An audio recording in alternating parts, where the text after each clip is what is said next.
한 절씩 읽고 5절은 같이 읽도록 하겠습니다. 누가복음 13장 1절을 제가 먼저 읽습니다. 그때 마침 두어 사람이 와서 빌라도가 어떤 갈릴리 사람들의 피를 그들의 제물에 섞은 일로 예수께 아뢰니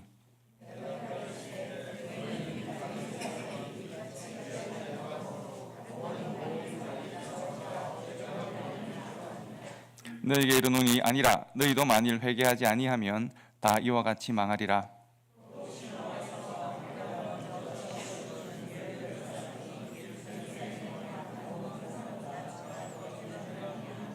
같이 읽습니다. 너희에게 이르노니 아니라 너희도 만일 회개하지 아니하면 다 이와 같이 망하리라. 아멘. 제가 20년 전에 유학을 와서 좀 전에 그 정의한다고 설명을 드린 제일장로교회라는 교회에서 제가 청년부를 담당하는 부교육자 생활을 시작했었습니다. 유학을 하고 공부를 하면서 이렇게 사역을 하는 것이 쉽지는 않습니다. 그런데 어쨌든 뭐 열심히 했었는데요. 하루는 좀 저랑 비슷한 또래에 있는 어느 여자 집사님이 와서 주일에 와서 드릴 말씀이 있습니다. 그래서 뭡니까 했더니 사과를 한다고, 그러니까 잘못했다고 미안하다고 사과를 한다고 했습니다. 그래서 특별하게 잘못한 일이 없는데 왜 그러십니까? 했더니 일단은 사과를 받아달라는 거예요. 그래서 무슨 일입니까? 자기가 잘못한 게 있으니까 사과를 해야 된다고. 무슨 일인지 물어봤더니 그 당시에 이제 담임 목사님께서 저희 부교육자들에게도 무조건 새벽기도를 참석해라고 하셨어요. 근데 저는 제가 그때 비브리컬 기숙사에 있었기 때문에 한 3, 40분이 걸려서 평일에는 못 하겠습니다 했더니 그러면 주일에는 무조건 참석을 해라 하셨어요. 거기는 7일 새벽기도를 하는 교회여가지고요. 주일에 새벽기도를 제가 그래서 순종하는 마음 열심히 했는데 바로 그 앞주일에 제가 늦잠을 잔 거예요. 그래서 그 주일에 제가 새벽기도 참석을 못했어요. 그걸 제가 알고 있어요. 그런데 그 여자 집사님이 뭐라고 이야기하시냐면 목사님 지난 주일에 목사님이 주일 새벽기도 안 오셨잖아요. 그래서 예 속으로는 어떻게 그걸 알지 싶지만 예 그랬더니 제가 그래서 목사님 욕했어요. 다른 성도들한테 어떻게 목사가 돼가지고 주일 새벽기도 안 오냐고 그렇게 말을 했다는 거예요. 예, 처음 듣는 이야기라서 뭐 그렇게 비난을 받아야 되면 받아야 하니까 예 알겠습니다. 제가 참석할게요 했더니 그래서 자기가 막 비난을 막 했다는 거예요. 사람들 앞에 이 목사는 말이야 목사인데 새벽기도 안 왔다고. 그 주일에 그 주중에 그렇게 욕을 했는데 이상한 일이 자꾸 생기더라는 거예요. 가정에 불화도 생기고 뭐 일도 잘 안 되는 것 같고 사업도 잘 안 되는 것 같고 뭐가 딱히 어떻게 된 건 아닌데 자꾸 안 좋은 일이 기분도 안 좋고 처음에는 그러려니 하다가 나중에 생각해 보니까 도대체 내가 뭘 잘못했지? 왜 자꾸 이런 일이 생기지? 내가 소위 말해서 주의 종을 욕을 했구나 생각을 한 거예요. 그래서 어떻게 하면 내가 이 불행을 벗어날 수 있지 고민을 하다가 그럼 이 목사한테 사과를 하자라는 결론을 이르렀다는 거예요. 그래서 목사님 사과를 받으시라고. 그래서 제가 사과를 받았어요. 어떻게 하겠어요? 안 받으면 어떻게 하겠어요? 그래서 제가 예 알겠습니다. 제가 사과를 받죠. 근데 하나님께서 설마 그랬다고 벌을 주시겠습니까? 그런 건 아닌 것 같긴 한데 사과를 하시니까 첫째는 사과를 받고 둘째는 제가 다음 주부터 새벽기도 안 빠질 테고 걱정하지 마시고 관심을 조금만 좀 줄여달라고. 뭐 그렇게 관심을 많이 가지시냐고. 굳이 누가 새벽기도 나오는지 안 나오는지를 챙겨보실 필요가 뭐가 있겠냐고. 그래서 농담을 하고 헤어졌었습니다. 그 20년 지난 일을 제가 왜 말씀드리냐면 잘 잊혀지지가 않습니다. 그때 하셨던 그 표정이나 말이나 이런 것들이 잘 잊혀지지가 않습니다. 혹시 여러분 그런 일들이 없으십니까? 갑자기 내가 사고를 당했다, 어려운 일을 당했다, 병에 걸렸다, 내가 뭘 잘못했지 뭐 이런 거 기억해 보신 적은 없으십니까? 하나님께서는 여러분이 잘못을 하면 그런 식으로 책임을 물으시는 분이십니까? 지난달 말에도 인도네시아의 술라웨시 섬이라고 하는 곳에 쓰나미가 왔습니다. 그래서 그 지역이 아마 선교하는 선교사들이 많은 지역이었나 봅니다. 그래서 많은 선교를 했던 교회도 수장을 당하고 또 많은 교회들이 문을 닫는 일이 있었습니다. 그런데 이번에는 다행인 것은 신문 보도를 보니까 쓰나미에도 불구하고 우리는 예배한다 뭐 이런 어떤 그 선교사님들이 예배하는 곳이 많이 보도가 되더군요. 근데 여러분 한번 기억해 보십시오. 우리가 최근 한 10년 사이에 우리가 살아가는 이 지구촌에는 참 많은 재난들이 있었습니다. 근데 그때마다 예를 들면 미국에도 홍수가 카타리나 홍수 이런 것이 오고 할 때 그 지역에 동성애가 많아서 하나님이 심판하셨다는 이야기도 있었고요. 동남아시아에 그때 쓰나미가 왔을 때 무슬람을 하나님이 심판하시는 것이다 이런 말도 있었고요. 일본이 또 쓰나미 때문에 크게 고통을 당할 때 하나님께서 일본의 우상을 심판하셨다 이런 말들을 우리가 하기도 했었습니다. 그런 말들이 참 많이 회자가 되었었습니다. 제가 가장 가슴 아프게 들었던 이야기는 세월호 사건입니다. 세월호 사건으로 정말 생태 같은 우리 아이들이 수백 명이 수장을 당해서 죽임을 당했을 때 얼마나 많은 목회자들이 거친 말로 그들에 대하여 말했는지도 모릅니다. 또 굉장히 유명하신 한 목사님은 이야기하기를 한국을 심판하시려고 하나님 하셨는데 죄가 많아서, 그런데 하나님께서 이 아이들을 수장시켜서 한국에 경고를 주신 것이다 이런 이야기도 하기도 했습니다. 얼마나 이것이 어떻게 보면 우리가 잘 모르는 그 일을, 하나님만이 알 수 있는 일을 우리가 가지고 있는 상식과 신앙과 신학을 사용해서 함부로 재단하고 함부로 말하려고 하는 잘못인지 우리가 고민할 수 있어야 합니다. 그런가 하면 우리 개인의 삶에서도 비슷한 일들이 있잖아요. 우리가 예수를 잘 믿는 것 같은데, 내가 예수 잘 믿는데 불행은 여전히 우리 곁에 늘 있습니다.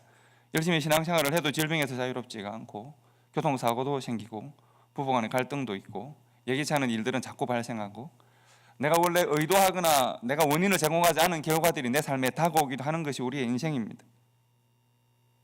사기를 당하고 손해를 보고 사업에 실패하고 자녀들 또 뜻대로 자라지 않고 이것이 우리의 인생 아니겠습니까? 그런데 우리는 자꾸 이것의 인과를 설명하려고 합니다. 결과를 보니까 원인이 뭔가 있을 것인데 그 원인은 과연 무엇일까? 근데 내가 내 자신 스스로 그것을 고민하는 것은 그래도 괜찮은데 다른 사람들이 내 인생을 들여다보고 당신이 이런 삶을 살아가는 것을 보니까 아마도 이랬음이 틀림없는 것 같다라고 말을 하기 시작하면 그것은 아주 큰 상처가 되고 삶을 위험하게 만들 수도 있습니다.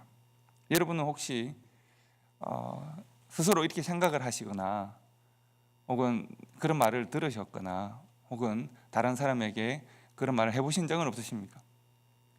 제가 세 가지 말씀을 드렸습니다. 스스로 그렇게 생각하셨거나 그런 말을 들었거나 다른 사람이 그런 말을 하셨거나 다 안 좋은 것입니다.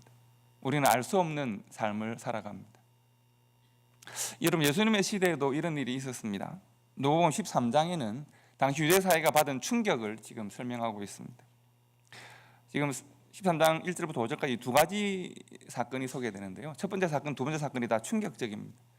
유대 사회는 종교 중심적인 사회고 얼마나 예배 드리는 일, 제사 드리는 일이 중요하겠습니까? 그런데 바로 그곳에 빌라도가 군대를 데리고 난입했습니다. 그리고 갈릴리 사람들, 예배하러 온 갈릴리 사람들을 죽였습니다. 그리고 성경에 보시는 대로 보면 갈릴리 사람들의 피를 그들의 제물에 섞은 일이라고 했습니다. 이건 온 유대 사회가 뒤집혀야 될 큰 일입니다. 그들의 예배를 훼손했단 말입니다. 그들의 민족 정신을 훼손한 것이나 마찬가지입니다. 그런데 유대 사회가 빌라도에 대해서 아무런 저항을 하지 못합니다. 그런가 하면 실로암 망대가 무너졌다고 했습니다. 18명이 죽었습니다. 유대 사회가 당황합니다. 망대라고 하는 것은 자기들을 지키는 거잖아요. 사회 안전시설 중에 하나입니다. 안전시설이 무너져서 그 안전시설에 의해서 18명이나 되는 사람들이 안전하지 못하게 죽음을 당했다는 것이죠. 이 두 가지 큰 사건에 대해서 유대 사회가 답을 얻지 못하고 있습니다. 답을 얻고 싶은데 아무리 고민해도 그들이 평소에 생각하는 대로 답을 얻으면 안 될 것 같은데 자꾸 그런 생각이 드는 상황이 바로 이 상황입니다. 우리가 13장 1절을 좀 자세히 볼 필요가 있는데요. 빌라도가 아무리 악한 총독이었다고 해도 어떻게 유대인들이 드리는 제사에 피를 섞을 수가 있을까? 그 사실 다른 성경을 좀 보면, 그러니까 같은 부분을 번역한 다른 번역을 보면 조금 이해할 수가 있습니다. 공동번역이라는 성경을 보면 이렇게 되어 있습니다. 어떤 사람들이 예수께 와서 빌라도가 희생 제물을 드리던 갈릴리 사람들을 학살하고 그 흘린 피가 제물에 물들었다는 이야기를 알려드렸다. 그러니까 빌라도가 피를 받아서 제물에 섞은 것이 아니라 제사를 드리려고 하는데 그들을 죽여서 그들의 피가 제물에 흘러 들어갔다는 이야기죠. 세 번역에서는 비슷하게 번역하는데 몇몇 사람이 와서 빌라도가 갈릴리 사람들을 학살하고 그 피가 그들이 바치려던 희생 제물과 뒤섞이게 하였다는 사실을 예수께 알려드렸다. 캐톨릭에서는 어떤 사람들이 와서 빌라도가 희생제물을 드리던 갈릴리 사람들을 죽여서 그들이 바치려던 제물을 피로 물들게 한 일을 예수님께 알렸다. 그러니까 예배를 드리려고 하는데 그들을 예배 현장에서 죽여서 피가 예물에 물들었다는 것이죠. 우리의 개념으로 말하면 우리가 예배하고 있는데 군인들이 난입해서 사람들을 예배 드리는 사람들을 죽이고 성전이 예배당이 피로 물들고 예를 들면 헌금까지도 피로 물들었다 이런 이야기입니다. NLT 성경이 좀 더 어떻게 보면 이해될 수 있게 번역을 하고 있는데 About this time Jesus was informed that Pilate has murdered some people from Galilee as they were sacrificing at the temple in Jerusalem. 그러니까 예배할 때 들어와서 사람들을 죽이고 그러니까 예배의 처소를 피로 물들였다 정도로 해석을 해도 될 이야기입니다.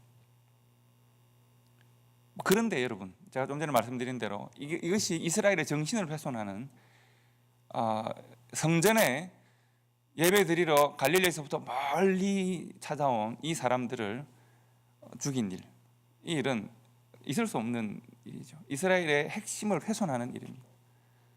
그런데 이스라엘 사람들은, 당시 유대인들은 이 일에 대하여 함께 들고 일어나지 않습니다. 왜 그랬을까요? 이 일은 정말 대단히 불경건하기도 하고 불행한 일입니다. 그리고 한 민족을 짓밟는 일인데 그들은 어떻게 보면 답을 얻지 못하고 있습니다. 제물과 제단에 피가 흘렀는데요. 빌라도는 반란군에 해당하는 설명을 드리면 갈릴리 지역은 당시에 가장 로마에 대한 반대 운동이 가장 심했던 곳입니다. 예루살렘은 총독부가 있고 그리고 사마리아라고 하는 북이스라엘에 해당되어지는 지역은 예루살렘과 사마리아가 이렇게 예루살렘보다 위쪽에 사마리아가 있습니다. 그 지역은 혼혈 정책에 의해서 반로마 운동이 별로 좋지가 않았습니다. 근데 그 위에 갈릴리라는 지역이 있는데 이 지역은 총독부로부터 많이 떨어져 있기도 했고 가장 반란이 많이 일어났던 지역입니다. 아마 그들 중에 로마 총독부가 추적하던 사람들이 일부가 이제 어떻게 보면 몰래 예루살렘으로 와서 예배를 드리다가 로마에 검거되어서 아마 죽임을 당했을 것이다라고 예상할 수 있습니다.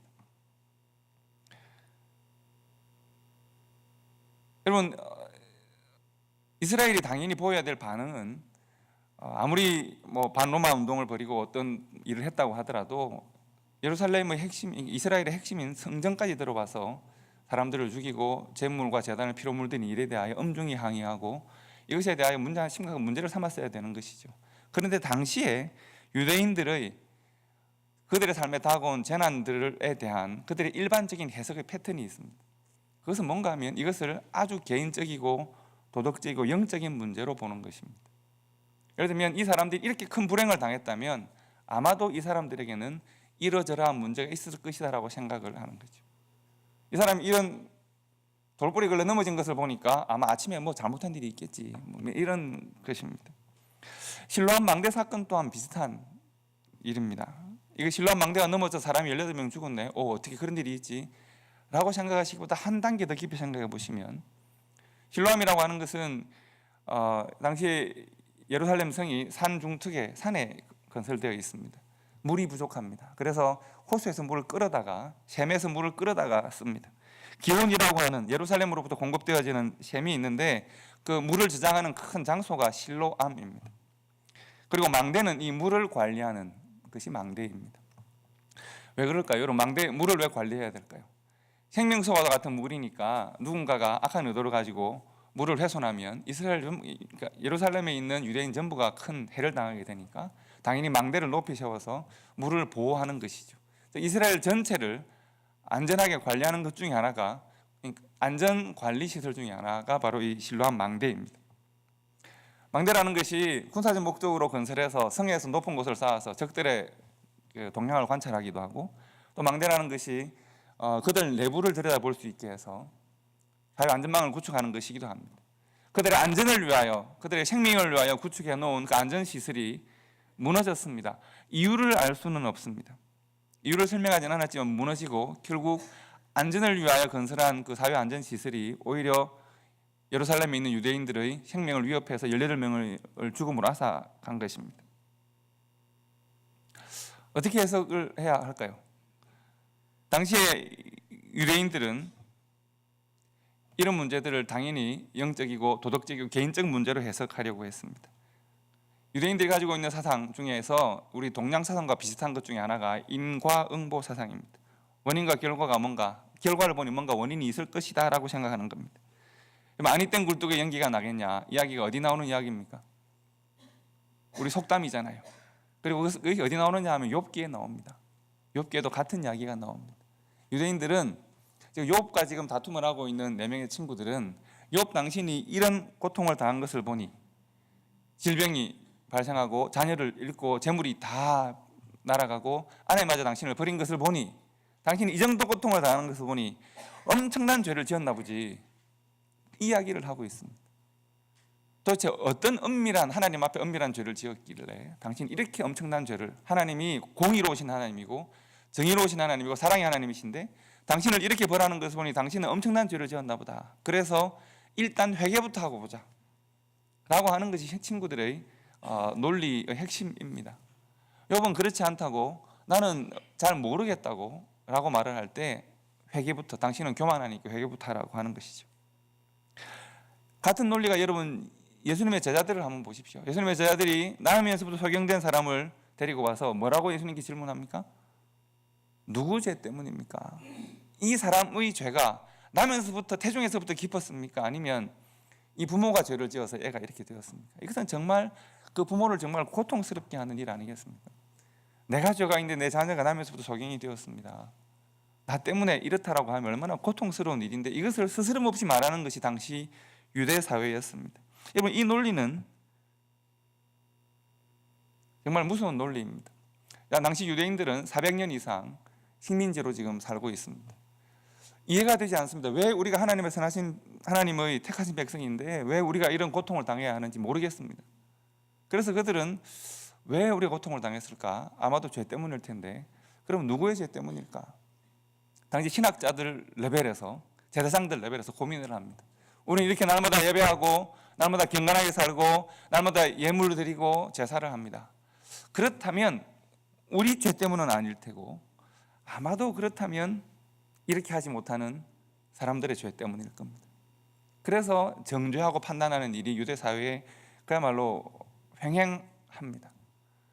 여러분, 우리가 예수님께서 우리에게 주신 그 사마리아인 비유, 선한 사마리아인 비유를 보고 어떻게 레위인과 제사장이 어떻게 강도 만난 자를 지나갈 수 있느냐, 우리가 이렇게 생각하잖아요. 그럴 수 있습니다. 왜 그럴까요? 레위인과 제사장이 강도 만난 자를 보면서 아유, 무슨 죄를 지었길래 저렇게 길 가다 강도까지 만나지? 라고 하고 얼마든지 지나갈 수 있습니다.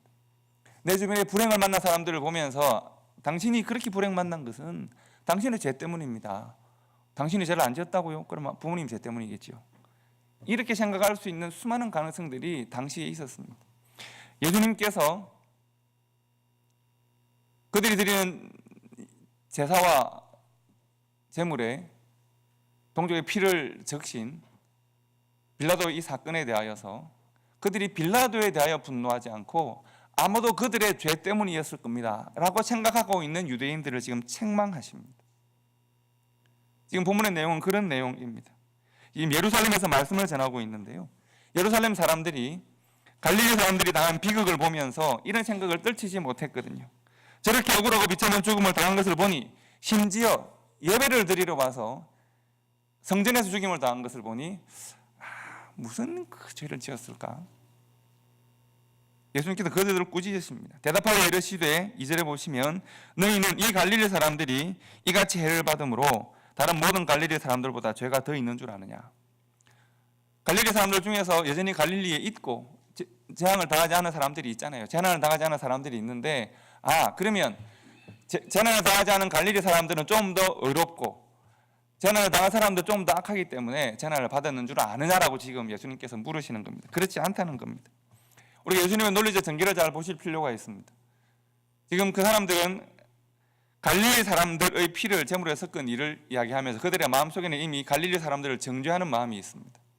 예수님께서 그들을 죽임 당한 갈릴리 사람들을 죽임 당하지 않은 사람들과 비교하십니다. 그들의 죄가 더 커서 죽임을 당했는가? 그렇다면 죽임 당하지 않은 사람들은 죄가 없는가? 그렇지 않다는 겁니다. 그들이 함께 죄인입니다. 다른 말로 하면 그들이 함께 이 문제를 고민해야 합니다. 그리고 예수님께 찾아온 사람들이 언급한 것은 빌라도가 갈릴리 사람들을 죽인 일인데, 예수님은 그 얼마 전에 있었던 실로암 망대 사건을 또 말씀하십니다. 어쩌면 예루살렘 사람들은 갈릴리 사람들을 정죄하고 싶었기 때문에 갈릴리 사람들이 당한 불행에 대하여는 말하고 싶어 하지만 예루살렘에서 발생했던 이 문제에 대해서는 좀 눈 감고 싶었는지도 모릅니다. 모르겠으니까요.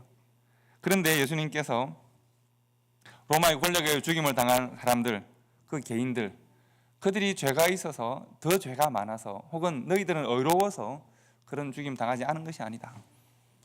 그러므로 너희들이 함께 회개해야 한다. 예를 들면 너희들에게도 얼마 전에 실로암의 망대가 쓰러져서 예루살렘 사람들 중에서도 죽은 사람이 있지 않느냐를 지금 말씀합니다. 또 실로암 망대가 무너져 치어 죽은 18사람이 예루살렘에 거한 다른 모든 사람들보다 죄가 더 있다고 생각하느냐. 갈릴리 사람들 중에서 죽임당한 사람들과 그 가족들, 죽임당하지 않은 사람들을 말씀하시고, 그리고 그들과 예루살렘 사건을 또 비교하시고 예루살렘 안에서 죽임당한 사람과 살아남은 사람들에 대하여 말씀하십니다. 그리고 이 모든 사람들이 함께 하나님 앞에 회개해야 될 죄인들이다라고 지금 말씀합니다. 지금 생각해 보니 갈릴리뿐만 아니라 예루살렘에도 슬프고 고통스러운 재난들은 반복되고 있습니다. 예수님은 죽임당한 사람들, 그 사람들이 살아남은 사람들보다 더 악했거나 살아남은 사람들이 죽은 사람들보다 더 의로워서 그 재난을 피한 것이 아니다 말씀합니다. 그리고 그 동시대에 같은 사회가 당하는 모든 슬픔과 재난은 그 사회가 함께 기도하고 함께 책임져야 할 하나님 앞에서 기도해야 될 문제이다라고 지금 설명하고 있는 겁니다. 공동체의 책임을 말씀하고 있습니다. 너희도 만일 회개하지 않으면 다 이와 같이 망할 것이다. 이것은 공동체의 책임임을 설명하십니다. 여러분, 저는 가끔씩 상담을 하거나 그리고 가까운 곳에서 또 교회들도 마찬가지인데 어떤 가정이나 교회에 슬픈 일들이 일어나는 것을 봅니다. 유행가 가사처럼 왜 불행은, 고통은 반복해서 파도처럼 밀려오는 것일까?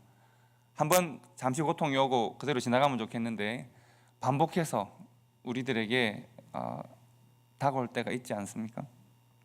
근데 그것보다 더 안타까운 것은 고통을 당하고 어려움을 당하고 또 당하고 반복해서 일어나는 것보다 더 안타까운 것은 한 가정 혹은 한 공동체, 한 교회에 큰 어려움이 다가왔을 때 서로에게, 내부에서 서로에게 책임을 묻는 것입니다. 서로에게 블레임하는 것입니다. 누구 잘못이 더 크고 누가 책임져야 될 일인가? 당신 때문에, 누구 때문에, 교회에서 어느 사람 때문에 잘못을 해서 우리가 이렇게 책임을 공동으로 지고 이런 이야기입니다. 안타깝게 사업을 실패하거나 사기를 당하거나 가족 중에 누구를 잃거나 병에 걸리거나 이런 일들이 되었을 때 안타깝게도 가족이 해체되거나 교회가 해체되기도 합니다. 왜냐하면 내가 큰 어려움을 당했습니다. 유대사회가 예를 들면 어떻게 성전에 사람을 죽일 수가 있지? 고민을 하다가 가장 쉬운 답은 아마도 그 사람들이 그럴 만한 잘못이라고 생각하는 것입니다. 가족이 어려움을 당하고 혹은 교회가 어려움을 당하고 공동체 어려움이 있을 때 가장 쉬운 해답은 블레임할 대상을 찾는 것입니다. 그리고 손가락질하는 대상을 찾아서 원망을 쏟아놓는 것입니다. 세상을 향한 원망은 아무도 들어주지 않지만 내 눈앞에 있는 대상들은 내 말을 들어주니까요. 세상을 향하여 아무리 공격 화살을 날려봐야 허공에 공격하는 것에 불과하지만 적어도 나의 이 분노와 억울한 마음에 대해서 누군가는 이것을 들어줘야 하고 책임져주면 좋겠고 감당해주면 좋으니까 타깃을 정해서 막 쏟아내게 되는 것이죠. 본문의 유대인들이 그렇습니다. 지금 수많은 결과들을 보니까 원인을 찾고 싶습니다. 근데 그 원인을 빌라도에게 돌리려고 하니까 너무 거대한 악입니다.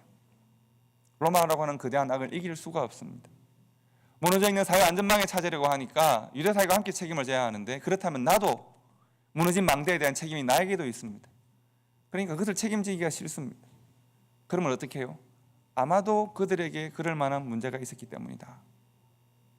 아마도 죄를 지었기 때문이겠지.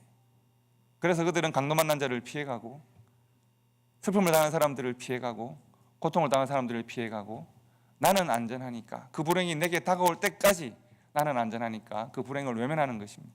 함께 책임지지 않는 것입니다. 그 불행을 나의 것으로 생각하고 함께 고민하지 않고 기도하지 않는 것입니다.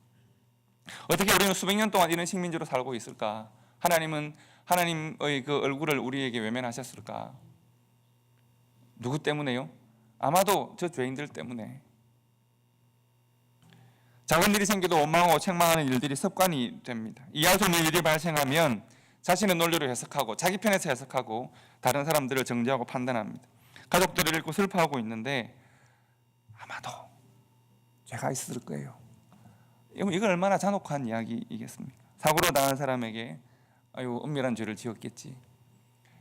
이런 판단과 이런 정죄가 당시 유대사회에 행행했었고 예수님께서는 그들의 행위를 악하다고 말씀하시고 함께 죄를 고백하고 함께 책임져야 할 문제로 설명하고 계십니다. 자신이 고난을 당하기까지 타인을 정죄하는 그 마음을 하나님께서는 옳지 않다고 말씀하십니다. 공동체의 문제입니다. 공동체의 죄 때문이 공동체의 연약함 때문에 그렇습니다. 공동체가 함께 하나님을 부르고 하나가 되고 기도하고 회개하고 함께 새롭게 되어야 하고요. 함께 누군가가 공동체 안에서 사회 공동체이든 교회 공동체이든 가족 공동체이든 누군가가 아픔을 느낄 때 같은 아픔으로 같은 눈물로 같은 찢어진 가슴으로 서로를 만나야 합니다. 나라와 민족이 로마의 말벌고발에 짓밟히고 심지어 동족이 하나님께 예배하는 곳에 살상을 당하고 사회 안전시설은 무너지고 오히려 목숨을 빼앗아가고 이런 사회 속에 살아가는 우리들 하나님, 우리 사회가 무너졌습니다. 하나님께서 허락하신 새 땅에 새롭게 세운 이 나라가 하나님 인도하신 대로 세운 이 나라가 짓밟히고 무너지고 쓰러졌습니다. 하나님, 우리가 잘못했습니다. 그 누군가의 잘못이 아니라 바로 나의 잘못이고 우리가 잘못해서 우리가 회개합니다. 그들의 슬픔을 나의 슬픔으로 받기를 원하고 그들의 고통을 내 고통으로 느끼기를 원하고 그들의 고통이 나의 책임으로 함께 고백하고 우리가 함께 손을 잡고 일어서기를 바랍니다. 내가 변화되고 우리가 변화되고 관계가 변화되고 공동체가 변화되고 이 사회가 변화되고 나라가 변화되기를 소망합니다. 우리를 용서하시고 다시 하나님의 긍휼을 있게 하시옵소서. 이 땅을 용서하시고 다시 이 땅이 하나님의 긍휼함이 흐르는 땅이 되게 하시옵소서라고 교회가 기도해야 한다고 우리가 변해야 한다고 지금 예수님께서 그들을 통하여 우리들에게 말씀하고 있습니다. 성도 여러분, 우리는 참 험한 시대, 이 동시대를 함께 살고 있습니다. 그리고 우리는 서로에게 이웃이 되고 서로의 가슴이 되고 서로의 눈물이 되어야 할 중요한 책임을 가지고 있습니다. 그렇게 살면 안 되지. 이렇게 해야지. 그렇게 살면 이렇게 하나님께서 책망하실까. 이런 정죄하는 손가락들을 다 펴서 서로를 쓰다듬는 손으로 슬픔을 어루만지고 고통을 다독이는 손으로 우리가 사용할 수 있어야 합니다. 성도들끼리, 교회끼리, 교회 안에서만 그런 일을 하자는 것이 아닙니다. 우리는 동시대를 살아가는 모든 이 시대, 우리가 한 시대에 함께 살아가는 이 모든 이웃들에 대하여 우리가 선한 사마리아인으로서의 마음과 삶의 태도로 함께 나누는 헌신이 있어야 하겠습니다. 재난을 당한 수많은 보통시들이 바로 그들이 바로 나일 수 있음을 우리가 함께 고백하면서 함께 우리 시대를 책임지는 교회, 함께 우리 시대를 위하여 헌신하고 기도하는 그런 성도로 살아갈 수 있기를 바랍니다. 세상에는 참 많은 슬픔으로 가득합니다. 그 슬픔은 때로는 나의 것일 수 있고 또한 나의 것이어야 합니다.